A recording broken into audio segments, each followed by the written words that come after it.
اللهم صل على محمد وعلى آل محمد كما صليت على إبراهيم وعلى آل إبراهيم إنك حميد مجيد اللهم بارك على محمد وعلى آل محمد كما باركت على إبراهيم وعلى آل إبراهيم إنك حميد مجيد اعوذ باللہ من الشیطان الرجیم بسم اللہ الرحمن الرحیم والذين كفروا وكذبوا بآياتنا أولئك أصحاب النار هم فيها خالدون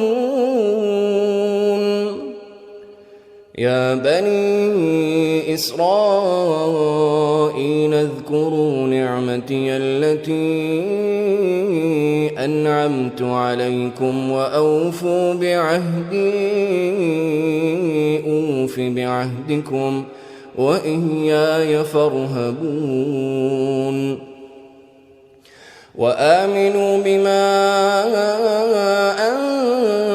أنزلت مصدقا لما معكم ولا تكونوا أول كافر به ولا تشتروا بآياتي ثمنا قليلا وإياي فاتقون۔ اس سے پچھلے سبق میں ہم نے پڑھا تھا قُلْ نَهْبِطُوا مِنْهَا جَمِيعًا، اللہ تعالیٰ نے حکم دیا، اللہ تعالیٰ فرما رہے ہیں ہم نے حکم دیا اہبطوا، اتر جاؤ آسمان سے، نیچے چلے جاؤ، جمیعا سب کے سب، اہبطوا منہا جمیعا یہاں سے، جنت سے، آسمان سے، سب کے سب اتر جاؤ۔ فَإِمَّا يَأْتِيَنَّكُم مِّنِّي، پس اگر تمہارے پاس میری طرف سے ہدایات آئیں، نبوت اور شریعت کا پیغام آئے، فمن تبع ہدایا، تو جس نے پیروی کر لی، جس نے مان لیا کہنا میرے احکامات کا، فلا خوف علیہم ولا هم یحزنون، تو اس پر نہ کوئی خوف ہوگا اور نہ ہی وہ غمزدہ ہوں گے، ان کے معاملات کلیئر ہو جائیں گے۔ والذین کفروا، اور وہ لوگ کفروا جنہوں نے انکار کیا، کس بات کا انکار کیا؟ جو اللہ کے احکامات آئیں گے، اللہ نے فرمایا کہ میری طرف سے جو ہدایت آئے گی، جو تو اس کو مان لے گا اس کا معاملہ کلیئر، اور جس نے انکار کیا وَكَذَّبُوا بِآيَاتِنَا، اور جھٹلایا میرے احکامات کو، یا جس نے میرے احکامات کو نہ مانا، اولئک اصحاب النار، یہی لوگ ہیں جہنم والے، آگ والے، ہم فیہا خالدون، وہ اس میں ہمیشہ رہیں گے۔ یا بنی اسرائیل، اے بنی اسرائیل، اذکروا، یاد کرو، نعمتی اللتی، میری اس نعمت کو، اللتی انعمت علیکم، وہ جو میں نے تمہارے اوپر انعام کی، جو میں نے تمہیں عطا کی، اس نعمت کو یاد رکھو، اس نعمت کو ذہن میں رکھو۔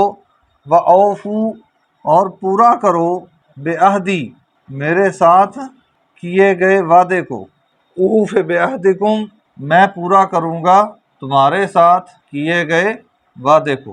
فَإِيَّايَ، پس صرف مجھ سے، ایایا صرف مجھ سے، میرے علاوہ اور کوئی نہیں، فرحبون، پس ڈرتے رہو۔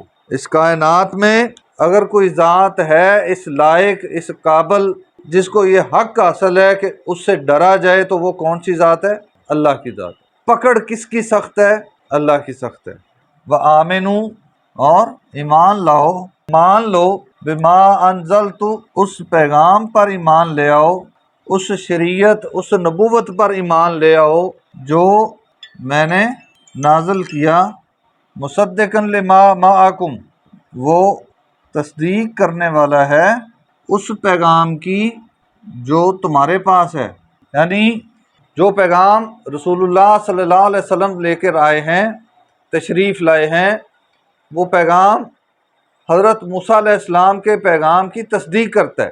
تو بنی اسرائیل کے پاس کون سا پیغام تھا؟ تورات اور انجیل، دونوں ہی بنی اسرائیل کے پاس آنے والے پیغامات ہیں۔ تو رسول اللہ صلی اللہ علیہ وسلم کا پیغام جو آپ پر شریعت نازل ہوئی، وہ ان دونوں پیغامات کی، ان دونوں شریعتوں کی تصدیق کرنے والا ہے۔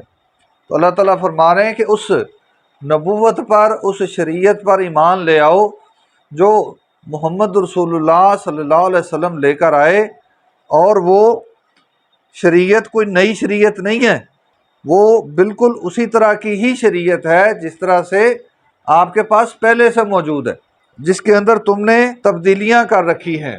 ولا تکونوا، اور نہ ہو جاؤ، اول کافر بہی، سب سے پہلے کافر یا انکار کرنے والے۔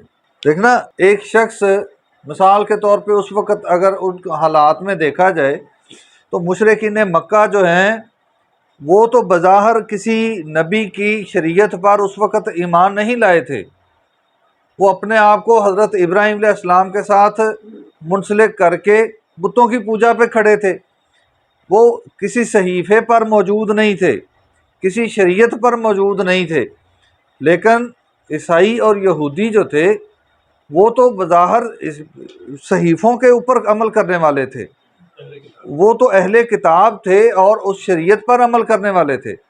ان کو تو اس بات کے بارے میں زیادہ بخوبی علم تھا کہ اللہ کے احکامات ان صحیفوں کے اندر کس طرح سے ہمارے پاس موجود ہیں، تو وہ رسول اللہ صلی اللہ علیہ وسلم کے پاس آنے والی شریعت کو زیادہ بہتر طریقے سے سمجھ سکتے تھے کہ یہ اللہ کی طرف سے نازل کردہ ہے۔ جو شخص سمجھتا ہو اس کو تو سب سے پہلے ایمان لانا چاہیے، ایسا ہی ہے نا؟ جس کو پتہ ہو کہ ہاں جی یہ بات اسی طرح ہی ہے، اس کو تو سب سے پہلے نمبر پہ کھڑا ہونا چاہیے کہ وہ ایمان لائے۔ لیکن یہود و نصارہ کا معاملہ کیا تھا؟ وہ انکار کرنے والے تھے، تو اللہ تعالیٰ نے فرمایا کہ تم ایمان لانے والے بنو، تم انکار کرنے والے نہ بنو، کہ تمہیں معلوم ہے چیزیں۔ ولا تشترو، اور نہ تم خریدو یا سودا کرو، بے آیاتی، میرے احکامات کا، ثمناً قلیلا، بہت تھوڑی قیمت میں۔ دنیا کا فائدہ جو ہے یہ جتنا بھی مل جائے، آخرت کے فائدے کے مقابلے میں اس کی کیا حیثیت ہے، کیا اوقات ہے؟ تھوڑی قیمت ہی ہے، چاہے اس پوری دنیا کی بادشاہی مل جائے۔ تو اللہ تعالیٰ فرما رہے ہیں کہ اس دنیا کے یہ غیر اہم اور ناکارہ جو فائدے ہیں، جو عارضی فائدے ہیں، ان کی خاطر تم اپنی ابدی زندگی جو ہے اس کو داؤ پہ لگا رہے ہو، میرے احکامات کو کم قیمت میں بیچ رہے ہو۔ وَإِيَّايَ فَاتَّقُونَ، اور صرف مجھ سے ہی ڈر جاؤ۔ اللہ تعالیٰ سمجھنے اور عمل کرنے کی توفیق عطا فرمائے۔